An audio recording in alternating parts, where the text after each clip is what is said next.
저녁 때에 한 노인이 밭에서 일하다가 돌아오니 그 사람은 본래 에브라임 산지 사람으로서 기브아에 거류하는 자요, 그곳 사람들은 베냐민 자손이더라.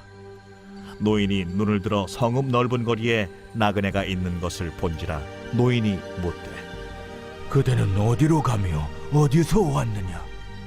그가 그에게 이르되, 우리는 유다 베들레헴에서 에브라임 산지 구석으로 가나이다. 나는 그곳 사람으로서 유다 베들레헴에 갔다가 이제 여호와의 집으로 가는 중인데 나를 자기 집으로 영접하는 사람이 없나이다. 우리에게는 나귀들에게 먹일 집과 여물이 있고 나와 당신의 여종과 당신의 종인 우리들과 함께한 청년에게 먹을 양식과 포도주가 있어 무엇이든지 부족함이 없나이다. 그대는 안심하라. 그대의 쓸 것은 모두 내가 담당할 것이니 거리에서는 유숙하지 말라. 하고 그를 데리고 자기 집에 들어가서 나귀에게 먹이니 그들이 발을 씻고 먹고 마시니라. 그들이 마음을 즐겁게 할 때에 그 성읍의 불량배들이 그 집을 애워싸고 문을 두들기며 집주인 노인에게 말하여 이르되, 내 집에 들어온 사람을 끌어내라. 우리가 그와 관계하리라. 아니라 내 형제들아, 청하노니 이 같은 악행을 저지르지 말라. 이 사람이 내 집에 들어왔으니 이런 망령된 일을 행하지 말라. 보라, 여기 내 처녀딸과 이 사람의 첩이 있은즉 내가 그들을 끌어내리니 너희가 그들을 욕보이든지 너희 눈에 좋은 대로 행하되 오직 이 사람에게는 이런 망령된 일을 행하지 말라.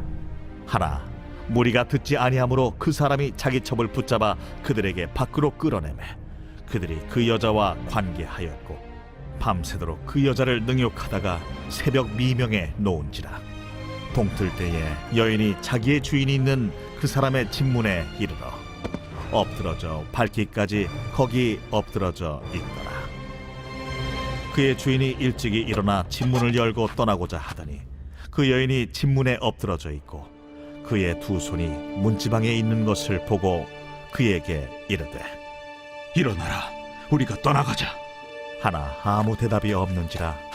이에 그의 시체를 나귀에 싣고 행하여 자기 곳에 돌아가서 그 집에 이르러서는 칼을 가지고 자기 첩의 시체를 거두어 그 마디를 찍어 12덩이에 나누고 그것을 이스라엘 사방에 두루 보냈네.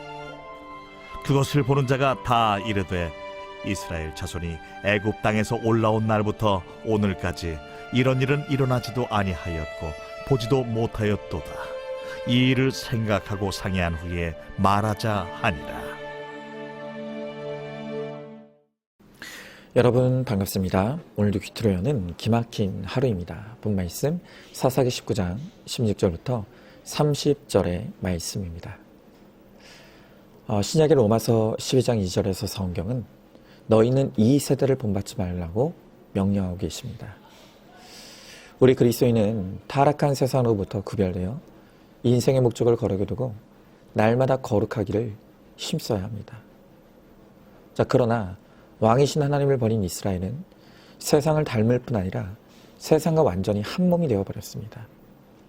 그 결과로 이제 이스라엘은 죄의 정점을 찍는 모습을 보게 되는 것입니다. 왕이신 하나님을 버린 이스라엘이 저지르는 그 죄의 정점에 무엇이 있습니까? 먼저 첫 번째로 이스라엘이 성적 타락에 빠졌습니다. 오늘 22절 23절 말씀에 그들의 마음을 즐겁게 할 때 그 성읍의 불량배들이 그 집을 애워싸고 문을 두들기며 집주인 노인에게 말하여 이르되, 내 집에 들어온 사람을 끌어내라. 우리가 그와 관계하리라 하니 집주인 그 사람이 그들에게로 나와서 이르되, 아니라 내 형제들아, 청하노니 이 같은 악행을 저지르지 말라. 이 사람이 내 집에 들어왔으니 이런 망령된 일을 행하지 말라 그랬습니다. 오늘 본문에는 정말 이것이 성경에 기록될 수 있는 내용인가 의심이 될 정도로 너무나 끔찍한 사건이 기록되어 있습니다. 오늘 이 끔찍한 사건들이 성경에 자세히 기록된 이유는 왕이신 하나님이 사라진 세상이 얼마나 무서운 세상이 되는지를 여실히 보여주고자 하는 목적이 있는 것입니다. 오늘 본문의 내용을 간단히 설명하면 이렇습니다. 한 레위인이 첩을 두었습니다. 여기부터가 문제죠. 자, 그런데 이 첩이 간음을 한 후에 자기 친정으로 도망을 갔습니다. 그래서 레위인은 첩의 친정으로 찾아가서 그녀를 데리고 다시 집으로 돌아갑니다.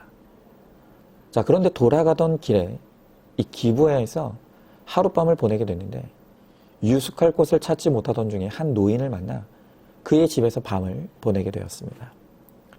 그런데 이 외지인이 노인의 집에 왔다는 소문을 들은 그 동네 불량배들이 몰려와서는 레위인을 내어놓으라고 하는 것입니다. 그리고 그 이유를 말하기를 우리가 그와 관계하겠다는 것입니다. 여러분, 바로 여기서 우리는 너무나 충격적인 이스라엘의 타락상을 보게 됩니다. 자, 이 불량배들이 레위인을 요구하면서 관계하겠다고 할 때 이 관계하다의 원어의 뜻이 다름 아닌 성관계를 뜻하는 것입니다. 여러분, 이 당시의 불량배들은 당연히 남자들이었습니다. 그런데 그 남자인 불량배들이 원하는 것은 여자가 아닙니다. 물론 당연히 여자를 원하는 것도 죄죠. 하지만 어쨌든 남자인 그들이 원하는 것은 동성인 남성이고 그리고 그와 성관계를 하기를 원하는 것입니다.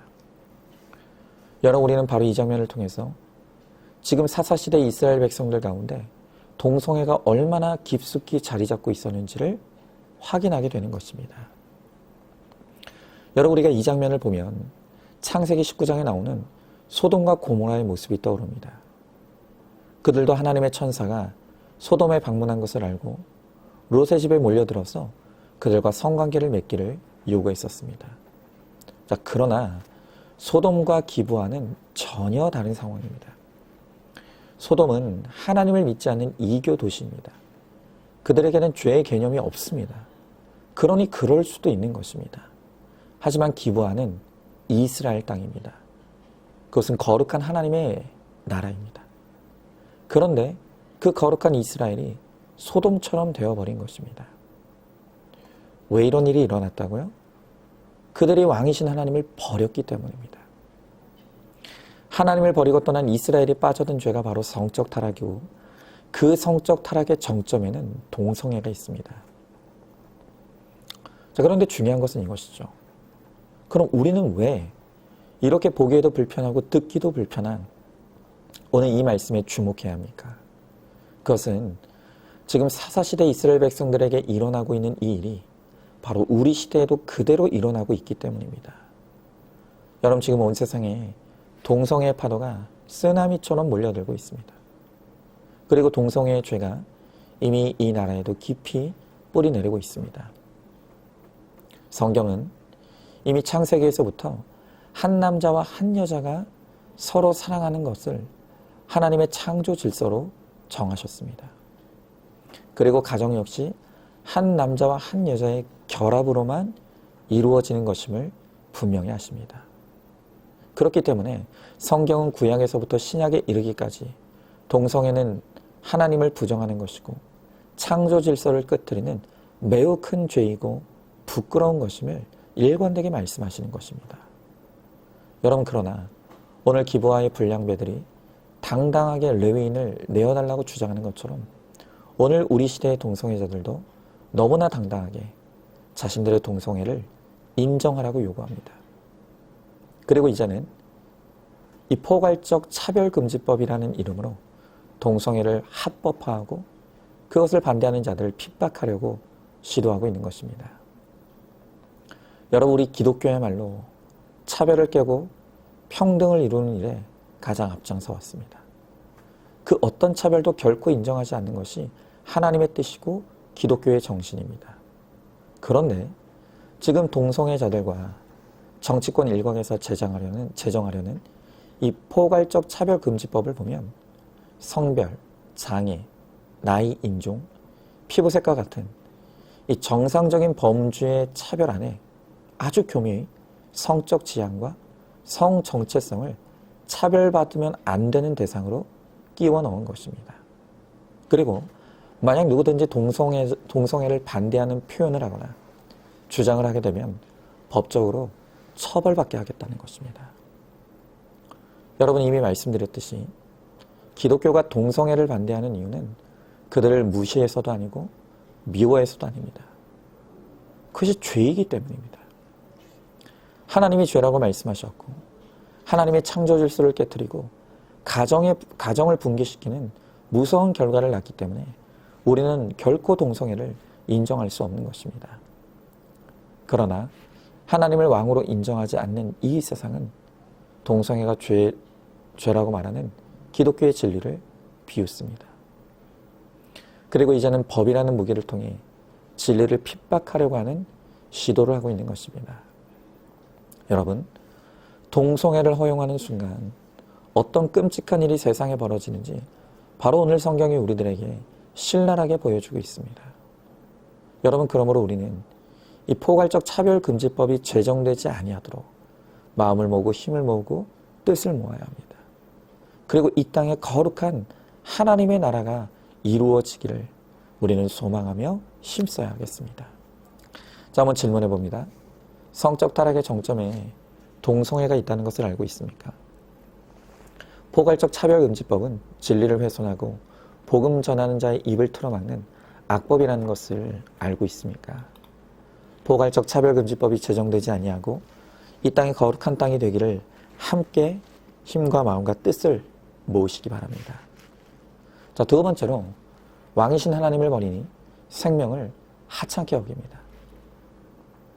자, 오늘 28절부터 30절의 말씀이 그에게 이르되 일어나라 우리가 떠나가자 하나 아무 대답이 없는지라 이에 그의 시체를 나귀에 싣고 행하여 자기 곳에 돌아갔어. 그 집에 이르러서는 칼을 가지고 자기 첩에 시체를 거두어 그 마디를 찍어 12덩이에 나누고 그것을 이스라엘 사방에 두루 보내매 그것을 보는 자가 다 이르되 이스라엘 자손이 애굽 땅에서 올라온 날부터 오늘까지 이런 일은 일어나지도 아니하였고 보지도 못하였도다. 이 일을 생각하고 상의한 후에 말하자 하니라 그랬습니다. 자, 지금 이후에 벌어지는 일이 더 끔찍합니다. 동성애를 요구하며 레위인을 내어놓으라는 불량배들에게 노인과 레위인은 차선책으로 그들의 첩을 내어주었습니다. 그리고 불량배들은 그 첩을 밤이 새도록 능력하였고 끝내 그녀는 죽고 맙니다. 자, 그런데 성경을 보면 레위인은 자신의 첩이 죽은 것에 대해서 최소한의 어떤 감정적인 연민도 보이질 않습니다. 그리고 첩의 몸을 12토막 내어서 이스라엘의 각 지파에게로 보냅니다. 자, 레위인이 왜 이런 행동을 합니까? 그것은 첩을 위해서가 아니라 자기가 당한 일에 복수를 하고자 함이었던 것입니다. 여러분, 우리는 지금 이 본문 안에서 벌어지는 일들을 보면서 사람이 도대체 어디까지 악해질 수 있는지를 고민하게 됩니다. 이들의 모습을 보면 사람의 목숨을 너무나 하찮게 여깁니다. 레위인이든 노인이든 불량배든 누구라 할 것 없이 그 누구도 첩의 죽음에 대해서 안타까워하거나 죄책감을 느끼는 사람이 없는 것입니다. 여러분, 아무리 당시의 여인들이 무시의 대상이라 하더라도 또 본처가 아닌 첩이라 할지라도 사람의 목숨에 귀천이 없습니다. 심지어 우리 예수님은 한 생명의 가치는 천하보다도 귀하다고 하십니다. 사회적 약자라고 해서 결코 그 생명의 값어치도 천하지 않다는 말입니다. 그런데 이처럼 생명의 가치를 천히 여기는 일이 우리 세상에서도 벌어지고 있습니다. 특히 약자의 생명은 더 그러합니다. 여러분, 저는 이 세상에서 가장 약자 중에 약자가 바로 뱃속의 태아라고 생각합니다. 그들은 어머니 뱃속에서 나오지 못했다는 이유로 아무 말도 없고 아무 말도 할 수 없고 아무 힘도 없다는 이유로 저항도 한번 해보지 못하고 낙태로 죽임을 당하고 있습니다. 여러분, 지금 이 세상은 생명체를 언제부터로 인정할 것인가에 대해 논쟁합니다. 그러면서 자기 멋대로 임신 몇 주차부터다, 혹은 태아가 모체에 나올 때부터다, 각자 자기 소견에 옳은 대로 떠들어댑니다. 그리고 자기 기준에 부합하지 않으면 생명체로 간주하지 않고 죽여도 된다고 합니다. 여러분, 그러면 성경은 한 생명의 기준을 어디에 둘까요? 여러분, 성경의 명확한 입장은요, 생명이란 남자의 정자와 여자의 난자가 수정되는 바로 그 순간부터가 생명의 시작이라고 봅니다. 자, 왜 그렇습니까? 그 수정이 이루어지는 것 자체가 하나님의 뜻과 섭리와 계획하에 이루어지는 것이기 때문입니다. 여러분, 그래서 시편 139편 13절에서 성경은 주께서 나의 모태에서 나를 만드셨나이다 라고 고백합니다. 심지어 예레미야서 1장 5절은 기록하기를 내가 너를 모태에 짓기 전에 너를 알았고 내가 배에서 나오기 전에 너를 성별하였다고 말씀하고 있습니다. 자, 그러니까 하나님은 한 생명이 수정되기도 전부터 이미 그 한 생명을 계획하셨고 아셨고 구별하셨다는 것입니다. 여러분, 어떤 사람은 끔찍한 범죄로 인해 원치 않는 임신을 한 경우는 당연히 낙태를 해야 한다고 합니다. 그리고 그들은 우리를 향해서 만약 당신의 딸이 그런 일을 당해도 낙태를 하면 안 된다고 할 것이냐고 그렇게 따집니다. 여러분, 맞습니다. 그런 끔찍한 일을 당한 사람의 고통을 어떻게 헤아릴 수가 있겠습니까? 감히 그들의 고통을 논하는 것조차도 너무나 미안할 따름입니다. 그러나 우리가 분명히 알아야 될 것은 분명 범죄로 인해 불행한 관계를 맺고 원치 않는 잉태를 할 수 있지만 그렇다고 해서 그 생명조차도 불법인 것은 아니라는 것입니다.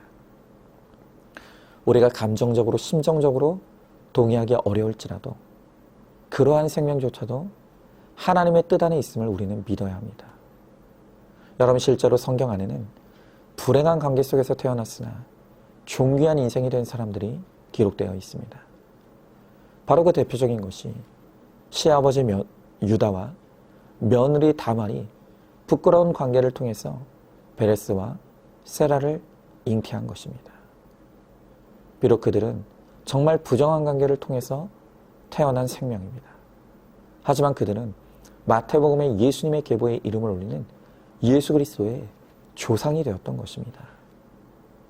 또한 우리가 지난 시간 보았던 사사 입다는 음란한 창녀를 통해서 나온 생명이었습니다. 그러나 하나님께서 그도 존귀히 여기시고 사사로 세우셔서 이스라엘을 구원하는 일에 귀하게 쓰임받는 것을 보게 되는 것입니다. 자, 여러분, 생명의 주권은 오직 하나님께 있습니다. 그 누구에도 생명을 해할 수 있는 권한은 없습니다.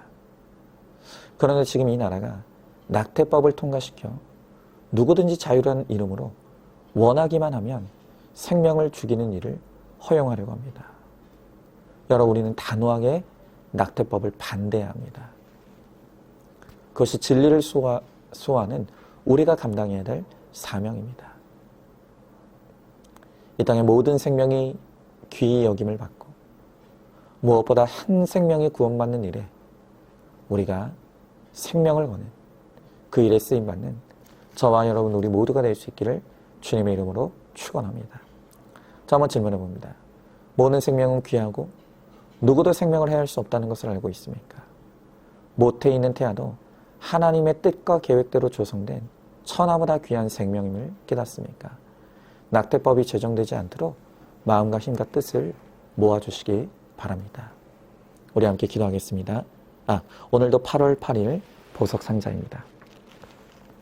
하나님께서는 수고를 구원으로 갚아주십니다. 생명보다 귀한 것이 구원인데 세상이 무너지지 않으면 구원이 들어가지 않습니다. 아멘. 우리 함께 기도하겠습니다. 하나님, 오늘 주님께서 말씀을 통해서 나의 왕이신 하나님이 사라진 이 세상이 얼마나 끔찍한 죄로 물들게 되는지를 보게 하십니다. 오늘 사사시대 이스라엘 백성들이 왕이신 하나님을 버리고 다 자기 멋대로 살아갈 때 그들은 성적 타락에 빠져들고 말았습니다. 그 성적 타락의 정점에 동성애가 있다고 주님 말씀하십니다. 또한 그들은 왕이신 하나님을 버릴 때 생명을 너무나 하찮게 여깁니다. 사람의 목숨을 천히 여깁니다. 그래서 오늘날 태아의 생명이 낙태의 이름으로 죽임을 당하는 일들이 자행되어지고 있습니다. 주님, 정말 하나님의 진노가 오늘 이 세상에 쌓여가고 있습니다. 오늘 이러한 세상 속에서 하나님을 나의 왕으로 믿고 섬기는 우리 그리스도인들이 정말로 이 세상을 향해서 음란을 버리라고, 동성애는 죄라고 외칠 수 있게 하시고, 또 낙태법은 결코 제정되지 않도록 우리가 온 힘을 다해 애쓰고 힘쓰므로 정말 이 나라가, 세상이 믿음의 땅이 될 수 있도록, 거룩한 나라가 될 수 있도록 이 사명을 감당하는 우리 모두가 되게 하여 주시옵소서. 믿사오며 사랑이 많으신 우리 예수님 이름 받들어 기도드리옵나이다. 아멘. 오늘도 큐티로 기막힌 하루를 살아내는 하늘가족 공동체 우리 모든 성도님 되시기를 주님의 이름으로 축복합니다.